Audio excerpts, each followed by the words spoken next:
Tonight at 10.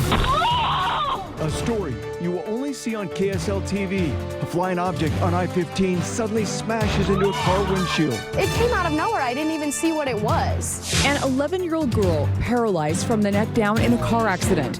Her incredible comeback and her near-death experience. It kind of just went blank for a second, and then I kind of felt like I went to a different place. A man coming to the aid of a complete stranger, about to take his life on an overpass. How it changed both their lives. He was so sad, just crying, and I felt crying.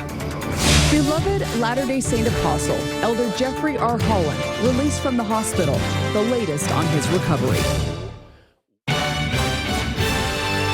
KSL News at 10 starts now.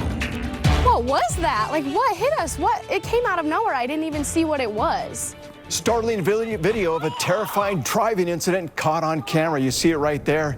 Good evening. I'm Dan Rascone alongside Debbie Worthen here tonight. One Lehigh family is sharing their story after that flying object catapulted right into their windshield. News specialist Shelby Lofton spoke exclusively with that family tonight. Shelby, this dash cam video is scary.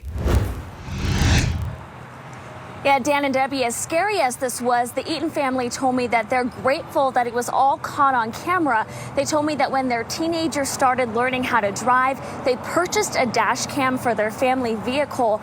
And this weekend it showed just how close they were to getting into what could have been a serious accident. What was meant to be a lighthearted family outing We were going to get tacos. turned into a terrifying ordeal. It happened all super quick. Lily Eaton was in the car on I-15 heading southbound in Lehigh with her two sisters, mom and partner. Just something flying towards us. Oh, that's gonna hit us.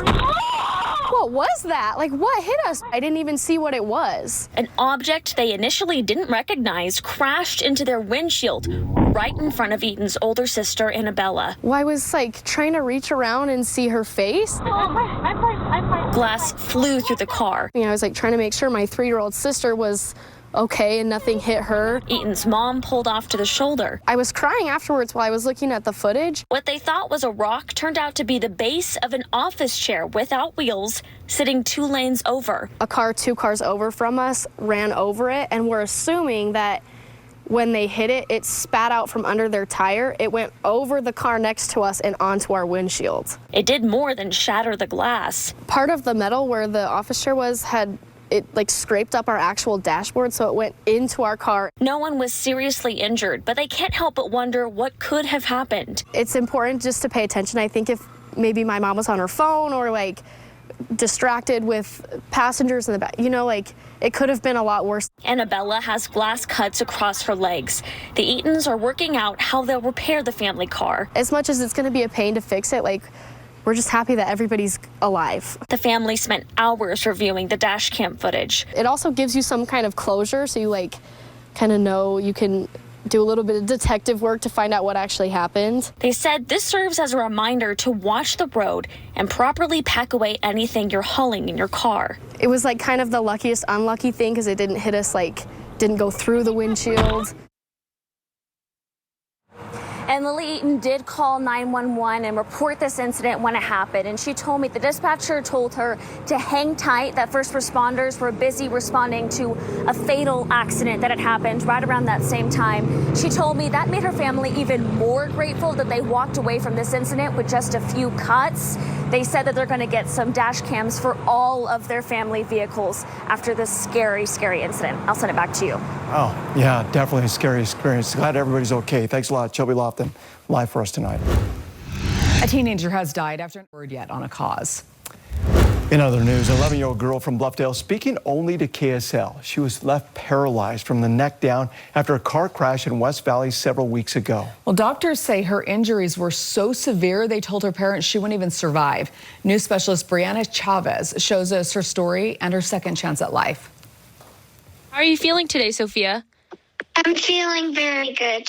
A sense of hope for Sophia Osler and her family, the 11-year-old from Bluffdale taking it day by day after an accident on July 29th. Police say the driver of the car she was in ran a red light, causing a truck to hit them. We were at home, and I know that she was on her way to go see her cousins in a play that they were doing. And We got a call that she'd been in a wreck and was taken to a hospital out in the West Valley. Sophia was later flown out to Primary Children's, her heart even stopping for a few minutes. It kind of just went blank for a second. And then I kind of felt like I went to a different place. It was the sunflower field, and I felt like in the sunflower field, I was asked if I was ready to die, and I said no. She's now dealing with a severe spinal injury, leaving her paralyzed from the neck down. I would say it's extremely traumatizing, and it's just, in a moment, your whole life is shifted. It makes me feel a lot more positive because there's purpose, there's a meaning. And a second chance at life. Surrounded by family and friends, Sophia was able to get fresh air, the UMF Motorcycle Club driving by in her honor, giving her a sense of normalcy ahead of a long road to recovery. I feel like nothing can hurt me anymore since I've been through so much. Now I'm on day 44, and I'm still doing a great job. Brianna Chavez, KSL 5 News. Thanks, Brianna. Wow, what a tough gal.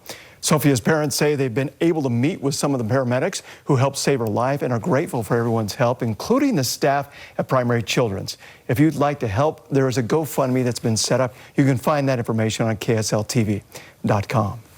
And I love it. She says she's still doing a great job. Oh, and yeah. she is doing a great job, really isn't is. she? Yeah. All right, Kristen now. Anchorage, Alaska. Here in Utah, several events are planned to be remembered or to remember the victims of 9/11 across the state tomorrow. This weekend, Sandy City placed flags in front of City Hall, each representing someone who lost their lives. Volunteers gathered to place nearly 3,000 flags. The flags will remain in place through Tuesday. Well, one of the happiest stories this weekend.